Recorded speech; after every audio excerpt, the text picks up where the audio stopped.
Hi guys, so here we go again and magpapakita lang tayo ng konting updates. So eto na yung ating kamote tops. Ayan. Sisilip lang muna tayo bago tayo ingay.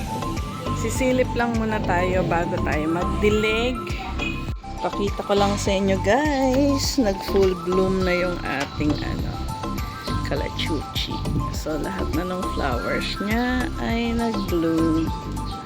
Yan. Ganda, di ba? Ang ganda mo! And, ito na yung ating papaya. Ano na siya? Malapit na siya sa bewang ko. Yan.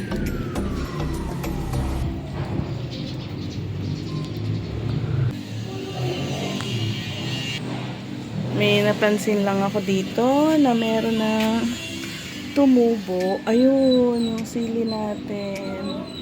Ayun pa yung isa. Ayan yung isa. Ito. Yan. Yan. Takpan natin siya. Ito surviving. Tapos, eto, malaki na rin yung ating, basil. Ayan. Ito yung isa. And, dito, pa rin naman, nag-flower pa rin yung ating talong. Dito, wala pa tayong nakikitang usbong sa ating tinanim. Ay, ayun, meron ng isa. Ayan. Yung pechay.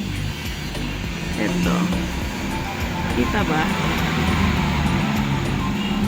Ayan. Ayun. Ayan. Meron ng isa.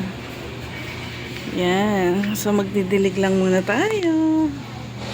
Meron tayong itatanim. Ayan. 4 na onion. Kasama netong i-recover natin kung makaka-recover pa yung ating okra. Ayan, natakpan din natin para maka-recover yung okra. So, yan na muna guys. So, don't forget to subscribe to My Hope Vlog. Like and share. Bye!